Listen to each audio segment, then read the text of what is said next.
You know, this is why, we shouldn't be too hard on ourselves for life sneaking up on us. Okay. I mean, there's no way that we could have predicted that I was going to have a hospital stay. No. Well, I guess we could based on some of the dietary decisions I make. I am so sorry. Did I miss something? You were in the hospital? Oh, you didn't take... yeah. Oh, yeah. Sorry. I thought you two took care of that before I got on. We didn't really talk about it much on on Twitter or anywhere else. But yeah, I was in the hospital for a couple days, or actually just a day. Well, yeah. Happy you're okay, or at least not in the hospital anymore. I survived. The only thing I've had to do is basically sleep from like 14 to 16 hours a night, and we're good. That sounds nice. Yeah, don't get vertigo, folks. It sucks. Oh God. Oh my God. My mom had vertigo for she still has it, but for years she couldn't get out of bed or do anything. It was awful. Oh, it is the absolute worst. It is so bad. You basically, it feels like someone, there's like a handle on your skull and somebody pulls the handle in circles. It's like a merry-go-round, just yanks on it. I had an episode once and I don't ever want that shit ever again. It was awful. Well, and the sensation is very similar to a Christopher Nolan film. Look at that segue, ladies and gentlemen. That's how the pros do it. It's called a transition. Yeah. So later this week, folks, we're talking about Inception because a little while ago, there was a poll on Twitter that we put out where we asked folks, hey, what do you want to hear us talk about? Here's a few things that we're going to cover. Devotees will remember that Trey Parker and Matt Stone won that contest, and to this day is one of our most downloaded episodes. So if you haven't checked those out, definitely head on over. Other people seem to like them, so you probably will. Yeah. There's many folks who love that journey. So that was one of them, and then we had Ready Player One mixed in there, and so Inception kind of got delayed quite a bit because, well, if you've listened to this program, you know that we've had some tangents, we've done some side quests, we've had some folks here and there. Well, you have to do the side quests, all of them. I mean, that's why we're waiting so long for Witcher season 2, is because Henry Cavill is still doing side quests. Yeah, we're completionists. Yeah, we gotta get that platinum. We gotta get that 100%. Right. Sure do. Well, why don't we talk a little bit about Christopher Nolan, because I know there's a lot of folks that haven't watched his films, whether it's because they're like, oh man, that guy, he's not Michael Bay, and I need my Michael Bay. I really enjoy being confused, believe it or not. Spend most of my life that way. Yeah, it's wonderful. But I mean, he's been doing this for a lot longer than just the last 15 years. I mean, he's been at it. Well, I mean, I say 15 years, but really, it's he's been at 20, I think. I think Memento came out in 2000. That's the earliest one I've seen from him. Which I know Joe hasn't seen Memento, but Chelsea has. I have seen Memento. Yes. So how did you feel about it when wasn't there that TV show that came out where that lady's covered in tattoos and they have to go back and figure out what they all mean? Yeah, did that only get a season? I can't remember. Which is sad because that seemed like a fun show. I mean, I didn't watch it, but it looked cool. So I'm sad that it didn't, eventually get a second season that I could maybe not watch it again. But yeah, Memento. But it made me just want to watch Memento again. And Chelsea, I don't know if you agree with this, but Memento was a wonderful film because it's the story is told in reverse, and it's like how if you've ever seen The Other Guys, where the guy goes can you tell us the story of what happened? And he goes, yes, I can, but to properly tell it, I need to tell it from the end and then bring you back. Start at the end. Yes, start at the end, bring you back to the beginning, tell some small bits of dialogue in between. Memento totally starts at the end and then works its way back. I mean, Chelsea, what did you like about that movie? Honestly, so it's kind of neat. The first time that I ever watched it was actually in a psychology class. And so we were kind of looking at it from, the perspective of understanding like well, because the main character has amnesia, obviously, and so that's why he needs to use his mementos to, kind of are we Remember? spoiling? Are we not spoiling? Like, this is what it's Man. 2001, a super long time ago, right? Most synopsises will tell you that. So Guy Pearce is the main character in the movie. He has interrograde amnesia, so he can't form new memories. Mm-hmm. So that's why he has these reminders, because I need to document things as they happen, otherwise they're gone. Right. Yeah. So he does that through like a really complex system of like Polaroid pictures, and like well written clues and all that kind of stuff, and that's how he remembers this little mystery that unfolds. Yes. Dun, dun, dun. Yeah, which we won't give a spoiler warning on that one. I mean, it is a great film, but that was my first Christopher Nolan moment. I didn't know if that was yours too. It was my first. Yep. Mm-hmm. Oh man. Yes. I did also see oh god, and Insomnia. If anyone's ever seen that one. Is it Insomnia's a Christopher Nolan film, huh? I totally forgot that. Mm-hmm. Yeah, it is. Yep. It is. Wow. Yeah. That movie is so like, I don't know. It's just, is punishing the right word? Is punishing the word we want to use? Yeah, I don't know. It is kind of punishing. I have amnesia. Oh my god, fucking goddamn it! I have insomnia. So, as an insomniac, I related with that movie.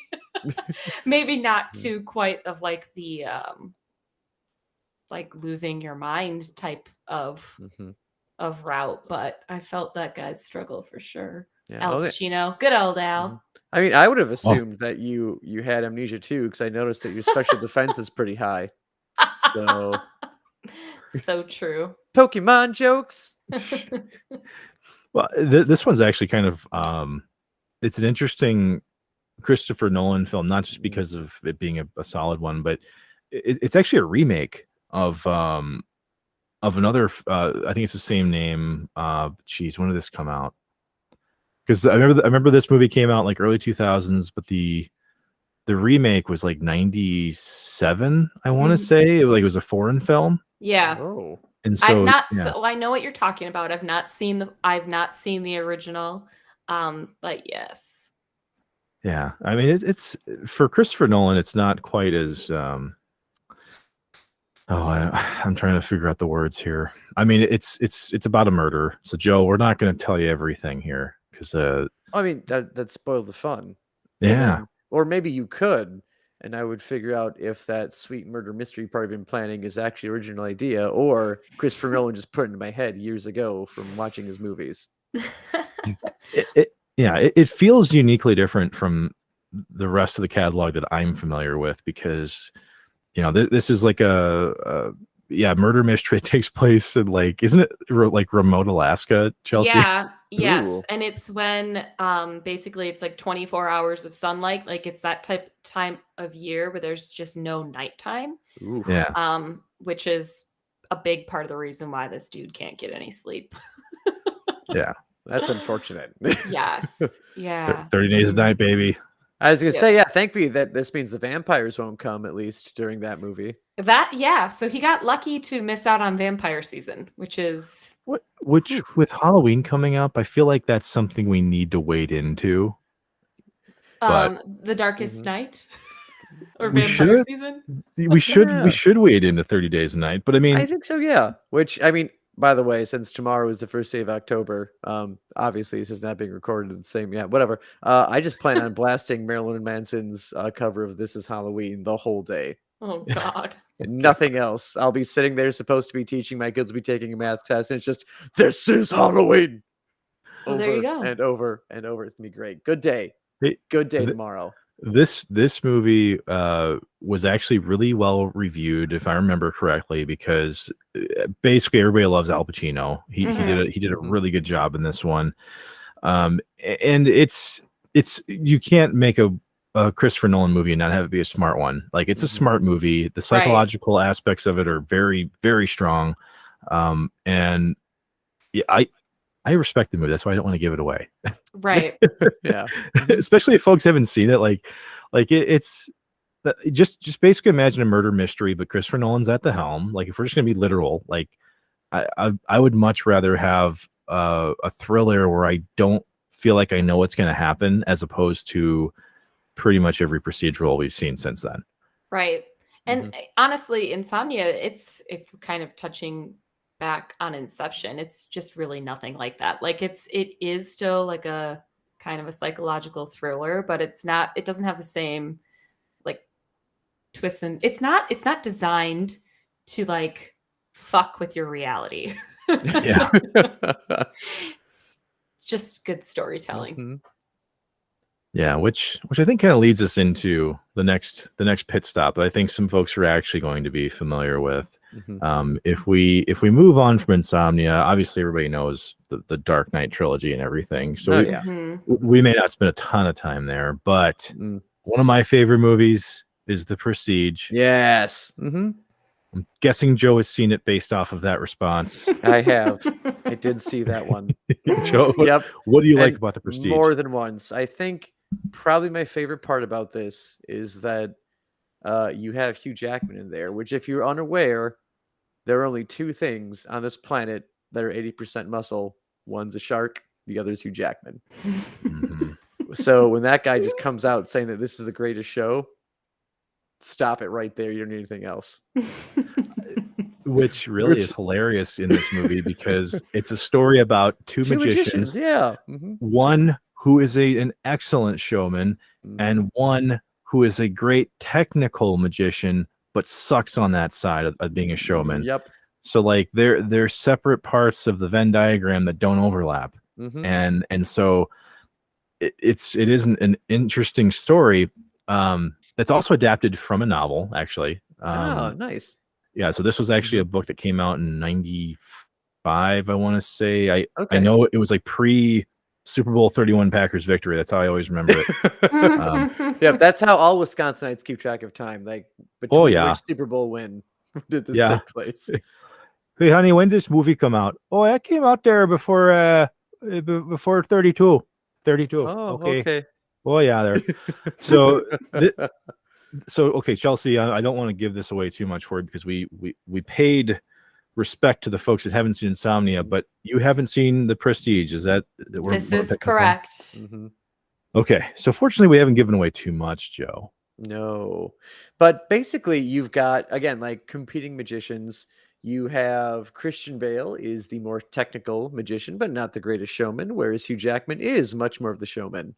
But suddenly, Christian Bale's technical wizardry comes into place and comes up with an incredible new act that Hugh Jackman just cannot figure out. And that's what he's trying to do through a majority of this movie. And then eventually he decides to turn to one of the greatest technicians of that time to try and help him come up with a magic show, which, of course, both magicians know magic's not supposed to be real. But anyway, he goes to the one and the only Nikola Tesla, played by the one and the only David Bowie. Really, it's one, like, when I first saw the movie, okay, so I'd read the book, so I knew where this was going to go. Yep. But when I saw David Bowie as Tesla, it was kind of the same idea that people kind of got in their heads when they're like, oh man, Heath Ledger is Joker. It's like, that's going to suck. And but yeah, then I saw Bowie as Tesla, and I'm like, man, how is this going to play out? Because I only remember him for a massive crotch in a kids movie. That's all you see. That whole movie is just, oh god. Well, there's David Bowie's dick, dude. It's like he's got like a head of cauliflower stuffed into that pair of pants, man.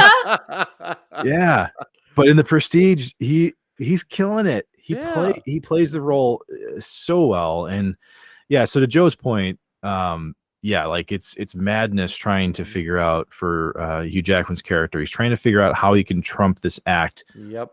Or figure And out how it works or too, because that's yeah, another thing that he can't do. And this is a great time where, like, again, like Inception, like, also this is not Inception. Like, it's not like meant to make you question reality, but you're supposed to. I think like you're also in the same place as Hugh Jackman. It's like, okay, clearly we have to figure out how the hell he does this, and each turn you don't seem to figure it out, and then the answer that it actually is feels like it's such an easy slap to the face, like twist, that you're not insulted by it, but it's like, holy shit, that's how this works. Um, well, and and yeah, it's brilliantly stated though hmm of what the Prestige is. hmm And so Michael Caine is also in this movie as yep, he's a mainstay of Nolan films. And so early on in the movie, he's the narrator, and he states that every magic trick consists of three parts. The first is called the pledge, right? Like the magician's showing you something that doesn't seem to be all that crazy. It's just an hmm ordinary item. The second is called the turn. So the magician takes that thing and then does something that doesn't make sense, right? hmm And then the third act is the prestige. And the prestige is usually where you're left to understand, like, did I just see something truly magical? yeah, Do I want to be hmm tricked? Like, what am I thinking? Like, that's how you're kind of put into this. Well, it is a mind fuck, Joe. yeah. It is a mind fuck. It The it whole it thing. it the whole thing, like, because I know, like, the end really is, because when you get Hugh Jackman's basically his take on the act of Christian Bale's act, that really fucks with your head. And Yeah. again, like, I don't wanna Yeah, we're not giving it away. not We're gonna not giving giving it that away. away, not giving it away, but, like, when he finally thinks he's found a way to rival Bale's act, and he does something, and it's really, really good, and then you see basically the act take place, like, within it. So, because I think the first few times you see it, like, you basically see, um, You see what the you want to setup see. for it, you see what Yeah. you wanna see. Yeah, you see the setup for it, and then you see the end result of it, Well, Yep. that's and you magic in the never see first the place. beginning. Oh yeah. Yes. Yes. Mhm. So what we're trying to say in less words, Chelsea, is that this film, in a lot of ways, is it's the same Christopher Nolan that we hitched up with in 2000. He leaves breadcrumbs behind for you to look at, Mhm. leading up to what's going on. But true to the form of what these magician acts are, the movie takes the same turn, right? Like you're presented stuff that seems ordinary, weird shit happens, and then Mhm. you're left trying to figure out, okay, What he the left me bread. shit? Like Yeah. I'm following these breadcrumbs, but Mhm. like these are like four different types of bread, bro. Like what the fuck's going on here? Yeah. What the And hell? yeah, and by the time you get to the end, you're like, what what was I looking for this whole time? Yeah. And then, like, M. And Night Shyamalan, it's not like this guy started sucking after his second movie. oh, dude, he Fucking Signs, man, still not over that shit. for me, Prestige is like this is like if there was a stamp for Christopher Nolan, like the Mhm. Prestige is the stamp. Like that's where he really kind It's of his finest hour. he bought me on that one. He bought Mhm. me on the Prestige. Seriously. Um, I mean, not to say that Memento didn't like pull me in, but Prestige, That's yeah. what puts butts in the seats for Mark. Oh my God, yes. Yeah, when I've used he sells you the whole seat, you only need the edge. That's what Prestige is. Yes. You know, we do have to mention the Dark Knight trilogy Oh, of course. because I Yeah. mean Mhm. it's what everybody kind of knows him for. Um, I'll open the floor to both of you on this. Why does the Dark Knight trilogy work for you? Well, I think the reason why it works for me is because, like, I don't wanna say Batman's the most realistic superhero that you could make work for this, but because really, like, the shit he pulls off is completely unrealistic, but I digress. Is he is a character that we can easily see in our real functioning world, because his villains typically aren't like these super powered crazy villains, which he does have them, not saying he doesn't, but the ones that Nolan chooses to focus on are, very real. We get this one, we start off in a Gotham that is not just instantly the Joker and Two-Face and all these other characters running it. It's like we see it run by crime families. We see a flawed justice system that is basically being exploited to keep them in power. And then eventually that does get shaken up by the appearance of, Batman.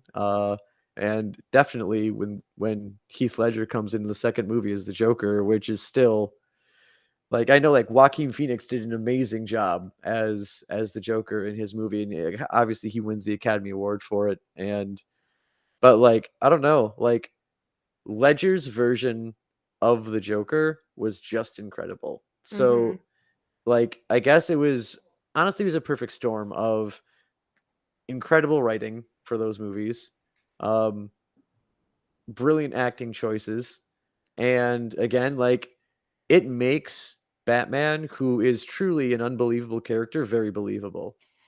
Yeah, well, I think they stick really close to, like, who Batman is and what Batman does in that Mhm, trilogy too, unlike some of the other adaptations that have we've seen, mhm, in the not s I mean, in sense, I guess, is what I'm trying to say. mhm, Um, I don't know, honestly, for me, and I know there's a lot of superhero movies have been around forever, but I really feel like this trilogy here is what absolutely launched the absolutely mega popularity of superhero films and mhm. franchises, like, to begin with. Like, honestly, I don't think Marvel would be doing what it's doing right now if it weren't for the Dark Knight Oh, series. yeah. Absolutely, I agree completely. Because like, look at the Marvel movies. Like, obviously, Marvel is incredible for what they've done now, but, like, Mhm. if you look at their movies during and before The Dark Knight, where you had, what, Daredevil and the Fantastic Four? Oh Exactly, yeah, yeah, they were trashed. campy. They Yeah, were camp. I mean, terrible. Exactly. Spider-Man 1 was And campy 2 because of no, Sam 2 Raimi, yeah, though. yeah, Like, Sam mhm, Raimi, that's just his style of storytelling is kinda yep, over the top. You've mhm, got the zoom in stuff that, like, looks ridiculous. Like, that's his style, f yeah, whatever. But I agree with you, Chelsea, to an extent here because, Phase 1 Marvel didn't happen for the MCU until 2008. That's when Iron Man 1 came out, Mhm. and Batman Begins comes out in 2005, which is relatively low fanfare. mhm, Yeah. Like, for a superhero movie now, we're like, "Oh, yeah, that thing's gonna probably make 750 to 1 billion," right? Guaranteed, like, Yeah, without even trying. mhm, Yeah. yeah. Batman Begins was not that kind of story, and I think part of the reason why is because it doesn't look like what some of these mhm, previous Batman movies were. mhm. You didn't have any kind of bright colors or, some of No, these ridiculous kapow! tie-ins. Yeah, yeah. Right, Mhm, right. I But, mean, like, they took it yeah, seriously, and they yeah, did. it showed. mhm, It was and brooding, it was dark, and it made under 400 million at the box office, if you can believe that. Yeah. wow. Yeah. Wow. Wow. Wow. But Wow. I like bringing up a good point that Chelsea made where she said that like they really got Batman very well in these movies. And that is Mhm. incredibly true because like looking at Batman since then, obviously Ben Affleck's Batman is the only like on-screen thing we'll have until Michael Keaton becomes Batman again here pretty soon, which is going to be Mm. pretty great. But like what sucks here is because I didn't even hate Ben Affleck as Batman. I thought like the visual of him as Batman was great. I loved the suit. I loved how bulky that Ben Affleck made himself for this. But the character made no sense for what Correct. Batman is. Like Batman has a reason for everything he does and every action he takes. And then you have Batman in this movie where I'll never again, like I've talked about before, like he's branding villains, knowing that when those villains like and again, like these aren't like high level crazy like super criminals. Like these are just guys freaking knocking off like convenience stores and he's branding them. Yeah. And it turns out, like, if you have that brand when you're in prison, like, they kill you for it. So he's knowingly getting people killed. Yeah. And then, of course, there's that stupid line where he sees, like, the whole fight with Superman from Man of Steel and Metropolis gets leveled. And the whole, like, if there's even like a 1% chance he's a villain, we have to take it as absolute certainty. And it's like, You asshole, that means there's a 99% chance that he's totally fine. Yeah. Like, what logic are you using there? Like, there's a difference between Batman planning on like all of the heroes eventually going bad, where he may have to fight them, versus he thinks they're going to be bad, so he just takes them out in advance. And that's what we see the modern, like, Snyder Batman try doing. And Yeah. again, like, it's like that, like, this is not a believable, like, anything close to what we've seen the character be. And which is why I think it was a smart move for Christopher Nolan to portray Batman as a crime fighter and not as someone who's trying to prevent an intergalactic war. Yeah. Yes. Right? Yes. Like he's rooted in a humanity only style of struggle here. And from a storytelling standpoint, it's really really well done, because in a lot of these superhero movies that we watch, yeah, they save the day, and like, you know, especially like Spider-Man, you know, oh, he saves someone's purse from a robbery and all that kind of stuff. Well, Yeah. you know, one at a time, all of these things add up, and eventually, just like with any kind of organized crime or any kind of regimes that have been taken out of power, there's a vacuum that forms.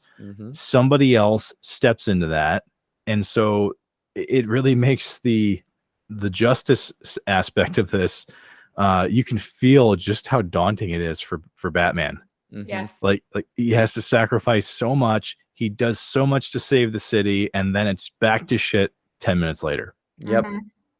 Like, you just can't win. No, it's like, you know, you're like a maid, you just finished cleaning up, and then suddenly they make it a mess again. It's like, hey, didn't I just clean this place up? Or Yeah. a butler. Yeah, Yeah. a butler.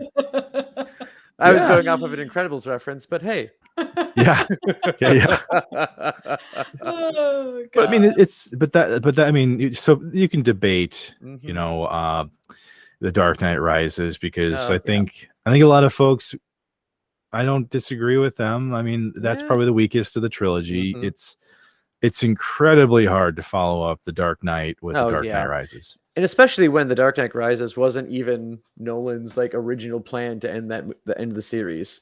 Because of course, like, sadly, like, he planned on having the story revolve around the Joker again, and when Heath Ledger passed away, he felt like there's no way he's going to like recast that character. Which was because the of correct choice. absolutely correct choice. Yeah.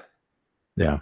Yeah, and to that point, I mean, Nolan working with Tom Hardy, you know, Tom Hardy and Christopher Nolan kind of came to an agreement on Bane's background, because in the comics he has a Latin background. He comes from he was like a criminal that, you know, boxed in prison and became, you know, like this title fighter basically in prison. And so what Tom Hardy wanted to do was actually pay homage to the actual origins of Bane. And so he models himself off of this like, I can't remember what era he's from. It's like early 1900s or something, but like he models his voice after this guy who has a similar background. And Christopher Nolan's like, you know what, let's use it. I like it. Let's go with it. And Tom Hardy even said himself that they're probably going to laugh us out of the theater with me using this. But because it pays homage to the actual character himself, I think it's a good move. And you know, I'm actually happy that they even had that ability to take chances with the Batman, you know, villains and, you know, their interpretations of it, because there's a reason why it's as successful as it was. I mean, it was the characters felt a little more rooted, you know, there's a little more at stake, even though the third one does, once again, it kind of falls apart. It gets kind of ridiculous, but yeah, you could tell they didn't do their best with that I one. mean, what can you do when you're trying to breathe through a crab? Yes, exactly. Yeah, which one of these hoses do you breathe out of? So that tied up his efforts for quite a bit, though. I mean, we only got Inception in between the Batman movies, and then we get Interstellar after that point. Yeah, and Interstellar, I liked Interstellar a lot, to be completely honest. And again, as like a science teacher and someone who really does enjoy just science in general, like, he really went out of his way to try and figure things out for this movie. And because he worked with NASA scientists, like, he's like, all right, well, what should a black hole look like if we could see anything of it? And so like the imagery he uses is actually based off of like actual science, which is pretty great. And Mhm. then again, like we have touched on I guess we will touch on later this week his love for time dilation, because that's a huge part of it. And again, like that's right. That's what happens when you get closer to a black hole. Like Yeah, time slows time down. slows down for you. Like Yeah. Things because are there's all timey-wimey for Christopher Nolan. very It's true though. I mean, Mhm, Interstellar is one of those movies that if you don't have mhm, much involvement with either time travel, black holes, how it distorts time, how it mhm. consumes energy, it's just its presence in general, then yeah, some of it could seem like just babble, Yep. right? But the majority of Interstellar, I thought, was from a tone standpoint and from the story that they tell. I Mhm, mean, if you even remove some of the science elements of it and you just allow yourself to be wowed by it, mhm. um, I do think Interstellar is a great film. Oh yeah. I like the I don't know, the commentary he makes about I'm trying to think exactly what he's trying to comment on, but even like education, because like you have this movie where Earth is shot, like it's like we do not have the capacity to support ourselves on this planet anymore, and I think there is I'm trying to remember exactly what it was, but basically they're blaming scientists. I think it's don't they blame scientists for their current position where things are kind of fucked, it can't get fixed. And because eventually they go into believing that like the moon landing never happened or that NASA was never even really a thing. Because like there is I think there's a you've got the main character played by Matthew McConaughey, and he has his daughter in school, and she has a meeting with the teacher because she's gotten into trouble, and they bring up how she keeps talking about like space flight and all these other things, and how the other kids are telling her that none of that was real, none of it happened, and the teachers are like supporting the other children, saying that no, no, no, we think that it was a great story for the time, and that we had to say it because like we were at war with the Russians, and that's why we said we were doing all these things. And so I thought that was interesting that for some reason one of our like proudest moments as our country is putting people on the moon, and for some reason we've chosen to basically act like that was a lie. Yeah, it's like, what happens if we just gave in to the whole moon landing was a conspiracy, people? Yeah, it's like we definitely took the wrong direction, because really there are a few directions you can take that. It can be either like you said, you give in to them and like, oh, I guess you're right, or you The earth fight is them on it. flat. It Yeah, didn't the earth is happen. flat. Or yeah, or like that's the other way. You just go like full on, you out conspiracy theory them. It's like, Yeah. oh, you're one of those people that believes in the moon, do you? What a fool you are. But yeah, so it turns out that NASA, lo and behold, was real and is real and is still kind of working in the background with a way to finally save the Earth. And it involves a little bit of time dilation, getting close to a black hole. Um That's Bumblebee, everybody. It's been a while since we've had a pet pop in like that, Mhm. so I think we're overdue for one. Well, I Um, mean, I think it's because we're discussing one of her favorite movies. Yeah, yeah, Mhm. she has a lot of takes on space travel and, Mhm. wormholes and such. So, Yep, and was very confused as to why Matt Damon wasn't stuck on Mars but was stuck on a different planet in this movie. yes, she really hates Yes. science deniers too, so that's probably why she popped in. She was really trying to set me straight with all my talks of the world, Earth being flat and stuff like that. Well, good job, B. Yeah, she got me right back on track.